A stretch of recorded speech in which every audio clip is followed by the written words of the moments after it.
Welcome back to Lift You Up Inspiring Health Stories. I'm your host, Tamika Bickham. I'm the founder and chief storyteller of TB Media Group, but for the purpose of this podcast, I am your health and happiness matchmaker. Now, before I introduce you to today's guest, you know what I'm going to ask you to do. If you haven't done it already, hit subscribe on YouTube, turn on those notifications, and connect with me on LinkedIn because really, I'd love to stay connected with you. Now, today you are going to meet Lyn Olson. She has an incredible story and one that is so inspiring and also at times difficult to hear. At the age of 14, she was in a devastating car accident that caused her to become paralyzed. She also lost her dad and her family was injured in this crash. But she's turned it into something positive. She now runs the site wheelchairtraveling.com. She also has written a book just hot off the presses. So she's an author, she's an educator, and she's educating us today on accessibility and also how to travel when in a wheelchair. Our physical, mental, and emotional health is not just a want. It is a need for happy lives and prosperous businesses. Lift You Up is the podcast where we share inspiring health stories from business owners who are fulfilling their purpose to live their healthiest lives and helping you do the same. From former TV reporter to marketing entrepreneur and content creator, I care about sharing stories that matter and stories that connect us. I'm your host, Tamika Bickham, your health and wellness matchmaker. Well, today I am so excited to meet and already having plenty of really fun offline conversations before we started this episode. Lyn Olson, who has the wonderful blog, wheelchairtraveling.com. She's an author, an educator, a writer, so much more that she's going to tell us all about. Hi, Ashley. Welcome to the show. Hi, everybody. Hi, Tamika. Thank you so much for having me. It's such an honor. It's an honor to have you. So there's so much I want to dive into with you, but first, tell us a little bit, kind of give us the high-level story of who you are and what you do. Well, currently right now, I manage a website full-time called wheelchairtraveling.com. It's an online resource for people who have limited mobility and who want to travel the world. And of course, that also means their friends and loved ones and everybody else who likes to travel along with them. But it enables them to either independently plan a trip, like if they wanted to go backpacking around Europe and find different hotels and transportation, or if they wanted to do an organized trip, like do a tour, there's information on that. Just basically prepare themselves to know what to expect, because I find that definitely helps improve the quality of life. Tell me, I know you have your own story, which I'm sure is how wheelchairtraveling.com was born out of it. And by the way, which I have to add, gets over, I know you have an updated number, but you have over 35,000 visitors to your website every month. Yes, it's a very popular website. I am very busy doing also podcasts, trying to share the information. If there's medical institutions or universities, Facebook groups, any and everything, any way that I can basically get the word out to get people just feeling more confident, independent, out in the world, traveling, doing what they love, I'm going to find a way and I'm going to help try to contribute to it. That's amazing. It's an amazing accomplishment that you've created. And I've been on the site and you have a vast amount of information and resources on there. So it's really great. But I want to go back to before the website existed and how this all came to fruition, your story, and why this is an interest and passion of yours. I know, and correct me if I'm wrong, but at 14 is when you were in this accident where you became paralyzed. Yes, my family was going out to Colorado for a family reunion, and my mom really doesn't like to fly, so we decided to drive. And we were basically on the border of Utah and Nevada when we hit a really big monsoon rainstorm. Car hydroplaned, spun out of control, and rolled off the road into a ravine. And it rolled a couple times. I was thrown out of the back of the vehicle. My father was instantly killed on impact. My little sister had minor injuries, and my mom had major injuries, including her legs completely being crushed underneath the dashboard of the car. So previous to that, I was on my way to get a basketball scholarship at Stanford, had the grades, had the skills. So I was on my way, had a scout and everything. And my life changed in an instant, completely 360, had to learn how to do everything all over again, how to learn how to sit up in bed again, how to learn how to put my pants on again. Basically just function in life as best I could in this new world, in this new life, as quote unquote normally as possible, just like everybody else. But it was very clear that I wasn't normal once I went back to school. Wow. I mean, and thanks for sharing that. I know you just mentioned all the things that you had to relearn, which, I mean, I can't even imagine. I can only relate to on like the smallest level, as far as having had one minor accident myself, which I fell off a ladder in my backyard and broke my wrist and had surgery. But that was my only experience ever with something like that. And obviously not comparing it anyway, but having gone through physical therapy and like having had that happen for the first time, it was a kind of a wake up call, like, because I couldn't even tie my hair. I couldn't tie my shoes. I couldn't hold a glass of water. And it was extremely motivating in the sense of, okay, I need to go back to how this was before and whatever that requires. Like, I need to do all of my exercises and relearn and do all of that, because I kind of now see in a way how I took for granted just being able to use all of my limbs so easily, when just for an instant that in the quickest moment can be changed and taken from you. So That's scary. It's scary. So thanks for sharing that. And obviously this is, a devastating, I could imagine, experience. But you mentioned all of the things that you had to relearn physically, but I could imagine at the same time, you were also having to deal with the emotional and mental aspect of losing your dad.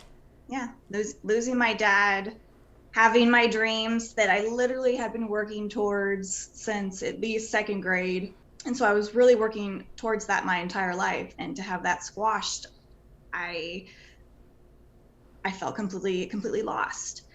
And being in high school too, it was really difficult. I was going into my sophomore year of high school. Your hormones are raging, just like any young teenager. And I was exploring, or starting to explore who I was as an individual, as adult, outside of my parents, outside of my teachers and my school. I remember the first time after becoming paralyzed, going back to school, and at lunchtime being in the school quad, where everybody at lunchtime, all the tables are set up, everybody's hanging out, backpacks have just been thrown everywhere, which before was always such a joyous time for me. I would like run and jump and flirt with the guys and talk to my friends and just be a young teenager. But now this quad became just a minefield of separation for me, where backpacks, like I said, were literally scattered everywhere. I would have a conversation with somebody, or maybe I wanted to say something to somebody else, and getting to that other person became, a 15-minute process of getting over to them. And right before I might reach them, they would move because they wouldn't see me. They wouldn't know that I was coming. Right. I wouldn't make a formal announcement because I just wanted to tell them something. And yeah, that was very, very difficult and eye-opening, having that whole world feeling very separated. I didn't want to have the attention and the drama of me being really upset of not being able to open a door or pick up something, and have it turn into be, this really emotional, attention. Oh yes, Ashley, you're paralyzed and something's wrong with you. And yes, I didn't want that kind of negative attention on me. I just wanted to, to figure it out the best way that I could, and, keep the peace and function as best that I could in high school, which was difficult. Yeah. And when you say they, do you mean, your classmates in high school, or were you also that way with your family? Definitely, yeah, with my family as well. Just because there was so much that I had to learn that I couldn't really tap into fully, like the emotional state of what I was going through. I needed to be able to, you know, transfer to a toilet, for example. And Right. that was something that took a very, very long time to learn how to do again. And so I didn't really want to emphasize or even go there, because to me there was no point at that time, because there was just so much physically that I had to understand and deal with, that emotionally I just couldn't go there. I would think you would need to deal with the emotional aspect, but it almost sounds like it would be too much all at once. Yeah, definitely. I mean, it would be too much. So we were all kind of, I mean, my whole family even talks about this now, that we were just in machine mode. Even at like my dad's memorial. I mean, I definitely cried. But for the most part, everything leading up and everything afterwards, it was all part of a show, just kind of like when you're getting married. Um, for the most part, in a lot of weddings, getting married isn't not necessarily about the bride and groom. They're kind of the Absolutely. ones on display, so to speak, and they have to perform and be a certain way and do certain tasks, and show everybody that they love each other, and that's kind of what I had to do. I had to just show everybody that it's going to be okay. I knew it was going to be okay, but it just wasn't okay right then and there. Right. um, Right. in 10 years I was going to be perfectly fine. I knew that. Or even in 5 years I knew that my life would be completely different. But at that moment in time, right after my accident, it wasn't. I really was not okay. It was a very difficult adjustment and time in my life. At what point do you feel as though you started to process the emotional side of it? I'm assuming this love and passion for traveling and seeing the world, creating this website, but I'm sure before you were able to come to the place of, hey, I can create a resource that helps others and share the knowledge and experiences that I've learned with others, you probably had to process your own emotions to a certain degree. Yes, definitely. It's was definitely a roller coaster. There was a number of particular points in my life that were life changing. One was exactly a year after the accident. I was doing physical therapy at a children's hospital, and I decided to go on the balcony and just do some writing. I've always been a poet, and so I've always found that has been a very good way to express myself, or at least get something out that maybe I don't even know how to express, but it comes out in words. Yeah. And I remember sitting on this balcony and I wrote a poem basically about being a bird and sitting on this ledge and watching this world, this black and white world, and watching people scurrying away, not knowing what's right or wrong, and just kind of going along with what's what. And I just decide to take the plunge. I just decide to commit and jump off this ledge and see what's going to be in store for me. And I jump off the ledge, and as I'm soaring, I look at my fingertips and I see them turn a royal blue, because I was living in a black and white world, which was this walking world that I was in, just trying to live day by day, doing the best that I could, doing what my teachers told me, doing what my parents would tell me, doing what I thought I was supposed to do.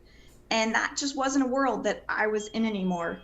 And so I really had to take the plunge, so to speak, and commit to this new life where I wasn't going to be able to walk, and make a commitment, make a choice to accept it. And so I jumped off the balcony, kind of fearful, what was going to happen. And I changed colors. I no longer saw the world as being black and white. I saw this whole other shade of life and existence that I never knew existed. And that was because of my paralyzed life. And then another really powerful moment in my life was going to Europe for the first time. And that was after I had graduated high school, and my teachers had planned, a trip There was a couple teachers and a couple parents and like 50 kids, and we got a good discount, trip plan where we all went to Greece. I've always wanted to go, was always fascinated by Greek history. Mm-hmm. And this was before the Olympics. So there was absolutely zero wheelchair access. And now I was basically pushing myself to go to a completely different world where there was no access, where nobody knew exactly what to expect. Teachers, nobody knew exactly how to prepare me for this. But I just decided, okay, I'm just going to go for it. We're just going to go and see what happens. So my friends had to carry me everywhere, carry me up to the Acropolis. One person would piggyback me, the other one would carry my wheelchair. When we would go into restaurants, we would have to take apart my wheelchair and then put it back together because the doorways were so narrow. So small, yes. Oh my goodness. Bathrooms were crazy small. I would have to be, literally plopped down on a toilet anytime I had to go to the bathroom. But I learned a lot. I learned a lot about myself and the power of adapting to your environment, especially unfamiliar environments. And then a couple years later, when I was in college, I was in Germany. I went to Berlin for the first time and had a completely different experience compared to Greece, where Greece, everything was 100% not accessible. Germany did have some access. So that really lit a fire. That two comparisons definitely lit a fire in me in many ways, but it definitely lit a fire to start documenting my travels and what I saw and experienced. So I really wanted to create a platform where I could just put all this information there, basically to create a path, for the next traveler.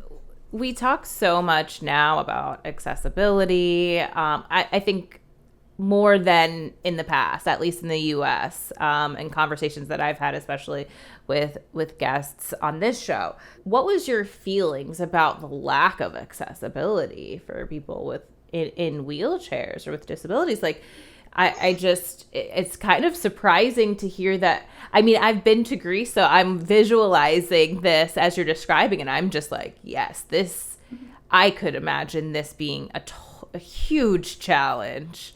Yeah, I honestly, I thought it was borderline a civil rights issue. I was literally concerned for people in wheelchairs, like who live there. How do they get around? How do they go to the market and have a life and go to the bathroom and live? This is like a civil rights thing. And it became a running joke with me and my friends that I'm like, okay, they either lock them in a room or Right. they take them out back and shoot them, because throughout the entire trip, I did not see one single person in a wheelchair besides myself. And it wasn't until the second to last day of that trip that I did see somebody. And I went up to him just very enthusiastically and, I want to know what he said. Like, how do you live? Blah, blah. I just started spewing, just like with all these questions. And he just looked at me just like, I don't know what you're saying. Like, I don't know. I don't speak English. But I did get a picture with him. Oh my goodness. I did get to see one single person, but I was just shocked and appalled, and also then very grateful for the access that I did have coming home. It could be one of those things like, you don't know what you don't know. So if he, hadn't traveled to the US or other places that have more accessibility, he might just feel as though, hey, this is what it is, and I'm used to it. But yeah, I mean, that's what I was thinking. I'm just hearing the story and feeling angry, like, wow, you guys haven't come any further than this at this point. Yeah, I mean, there was definitely a lot of points of anger and just like, why? Like, why would they do this? Why would they not create access, especially in places that were popular tourist areas, or just right, exactly, to like the post office, or just common things like that. It was really interesting. But what you said about how he was just used to his environment. Again, I was pretty fresh still to being paralyzed, and not super active in the community as well, in terms of the wheelchair traveling community in the wheelchair world. So I wasn't really talking to a lot of people and getting feedback about how they were doing these things. And years later, once I was doing the site, I had spoken to a guy in China who lived there just about access, because China has horrible, horrible access. And even they have such horrible access that I was explaining that for the Olympics in Beijing, they actually created access. And then after the Olympics over, they actually removed a good portion. I don't know if it was everything, but a good portion of accessible features. And I remember talking to a gentleman about this, about how he got around. And lo and behold, instead of using a wheelchair, he gets around on a motorcycle. Boom. He has customized a motorcycle where his legs, are nice and secure, and he's able to get through narrow passageways, which he wouldn't be able to do in his wheelchair, get up and down curbs, cobblestones, sometimes even go into stores that are familiar with him, where he can just go, wheel in, obviously slowly and safely, get what he needs and leave. And that's how he gets around. That's how he does it. So I feel like there's always, if there's a will, that there's a way. In order to make things accessible, it's really going to come from people who are in wheelchairs to speak up, to advocate, to create laws that, force these things to happen. Because again, those of us who are not, it's not apparent, it's not top of mind unless we are directly impacted most of the time, or have a friend, a family, a loved one who is. Otherwise, we're just not thinking of it until it happens. So I'm just wondering if part of it is in other places as well. Individuals in wheelchairs aren't put in positions to advocate for, or have the voice to advocate for these changes, or aren't, local leaders, political leaders in those countries, but they need to be, obviously. Yes, I know they're trying, but yeah, even in our country, there are people in wheelchairs, who are holding political positions locally, state, and otherwise. And it's still quite challenging. One of the foundations of why I even started the website, because in addition to just leading a path for other people, I literally just wanted to show the world, yes, we want to be out here doing things. Yes. So you started the website, I guess, after those first two trips, is that right? Yes, after those first two trips. After I graduated college, actually, I was working full time at a winery, and simultaneously working there, I was then starting the website, because I kept on gathering more and more information. And then once I had, 5 kind of solid reviews, I'm like, okay, yes, like, let me just start putting this out there, put this on the web, step by step, blood, sweat, and tears. I created my first website, and now what you see today, is at least 7 or so websites later. Oh, wow. Okay, so many iterations of it. I mean, listen, I know how that goes, right? When you have a passion for writing and creating, and I think as quickly as it's never done. My SEO person will always say that. When I said, hey, my website's finally done, I'm happy, she's just like, no, a website is never done. No. You always keep building pages and adding to it. And again, so impressive that you have over 30 or 35,000 or 38,000 monthly visitors to this website. So break it down as far as the resources that are on there. Obviously, we're going to link to the website below as well. But as far as what can people find, who is it for, and how is it helpful? So the mission of wheelchairtraveling.com basically is to empower people with limited mobility, their friends and loved ones, to experience the world of accessible and leisure travel. So I basically want to give everybody guides about destinations, or are interested about learning, how am I going to get around? What car rental companies, can I rent? There's places that I've traveled to where majority of the restaurants have at least one step up into the business. Right. So you might have to have more time searching for, places to eat. And then, of course, tips on flying, about packing, equipment, bathroom needs, all these different very basic things as well, just to kind of make it possible. And then in addition to guides, I have information about tour companies as well. In your travels, what have you found to be the most accessible place, and what would you say is the least?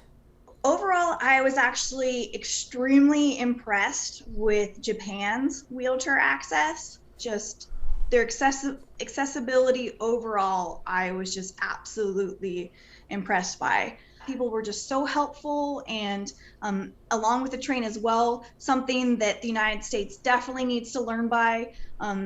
Again, their train has been around for a really long time. To make every single train station and platform completely even so somebody can roll onto it completely easy is pretty much nearly impossible on our planet just because of earthquakes and the way things shift and whatnot.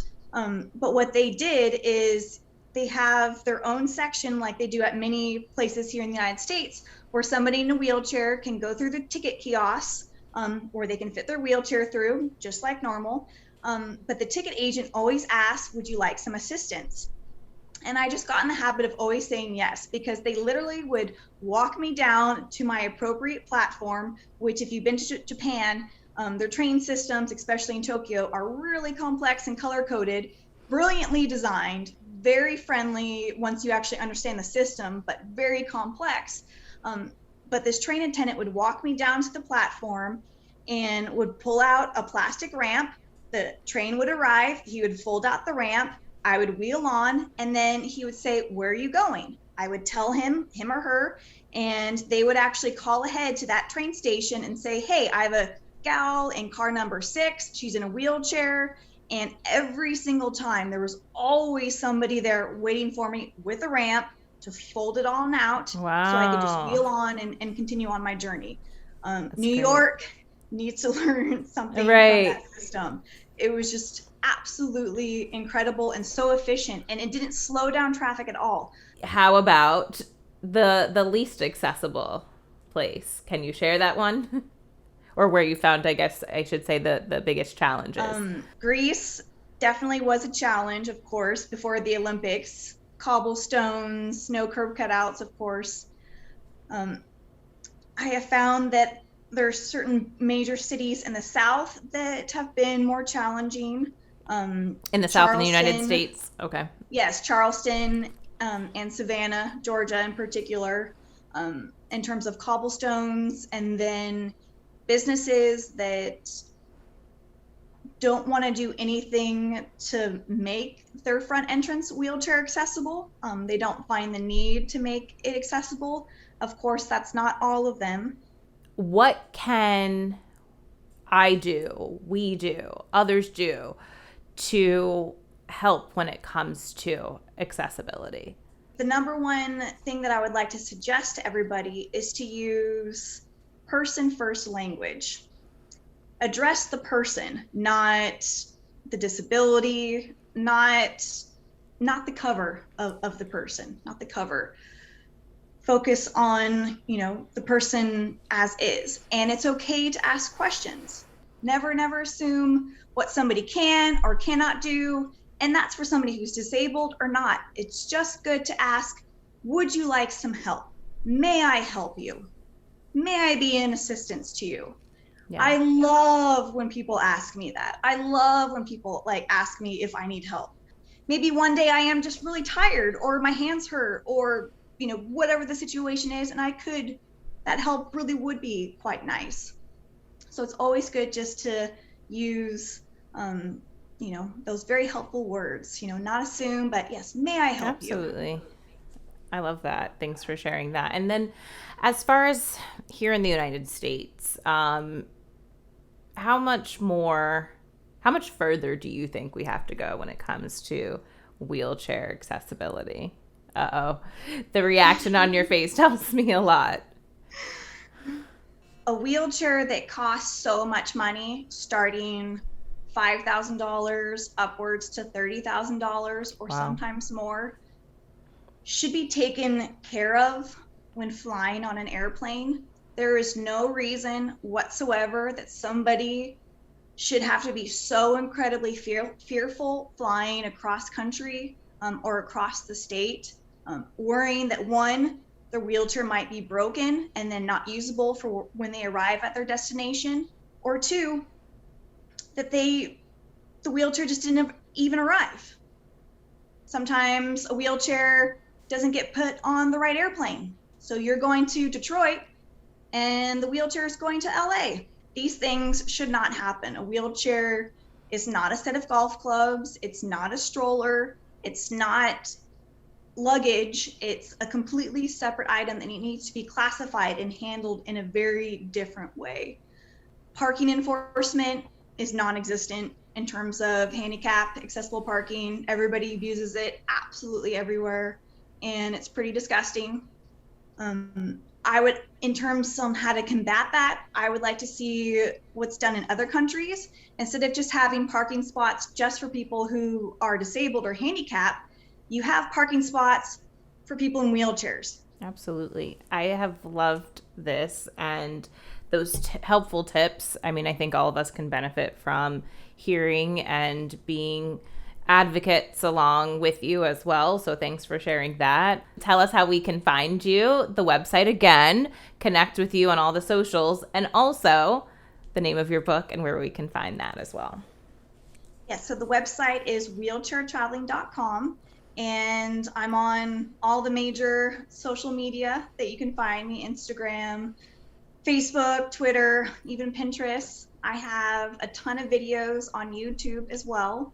And my book that I just published in September is called Confined. Congratulations. It just came out. Hot off the press. Yes, congratulations. Hot off the press. It's called Confined to Align, and you can find it on Amazon.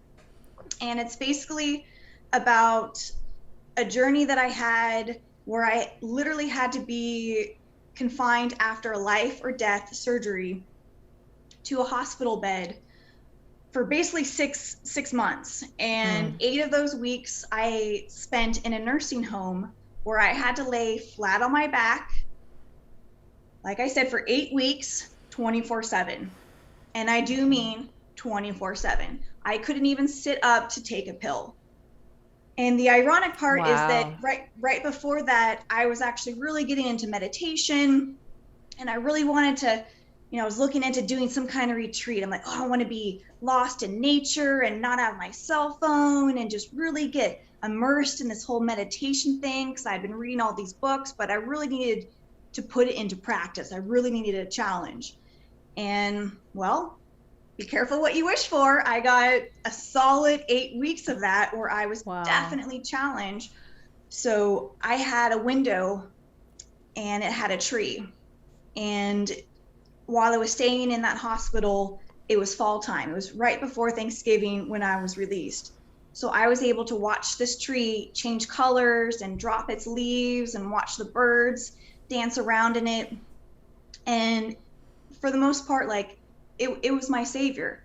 It was my inspiration to the outside world, what I could look forward to, but what was also inside of me, that strength, that peace.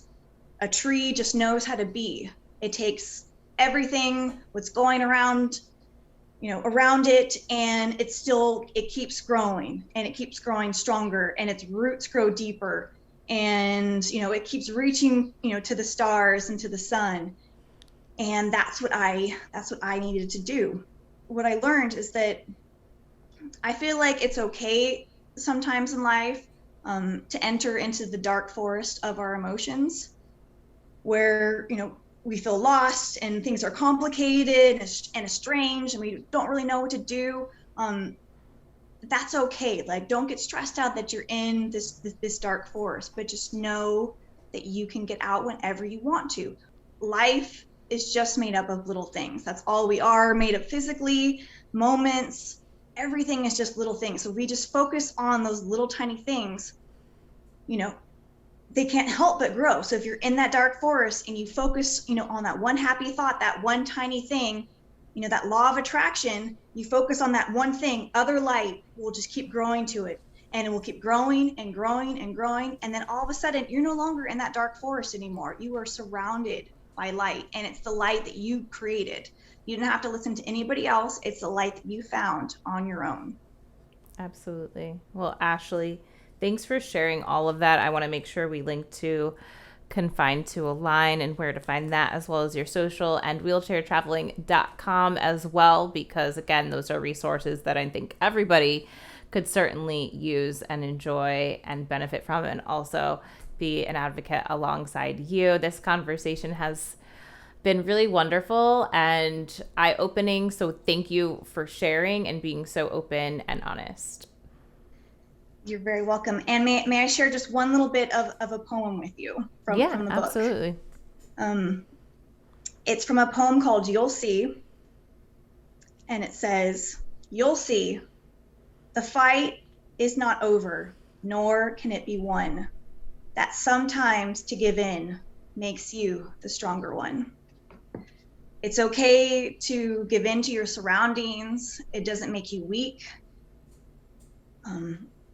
I feel like it gives you perspective. It allows you to see more than what's there. Thank you. That's beautiful. Thank you, Tamika.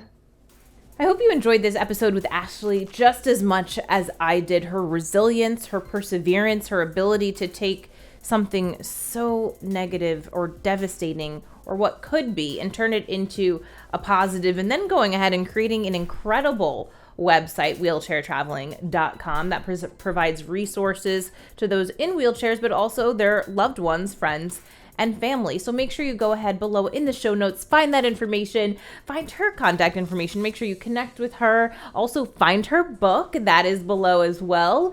And make sure you connect with me if you haven't done so as well. We come back each and every week with new episodes. I would hate for you to miss out on all the places. So you're going to want to subscribe on YouTube, connect on LinkedIn, I'm on Instagram, I'm on Facebook, and Twitter. So I'll see you back next week because I know you don't want to miss out. But until then, stay happy, stay healthy.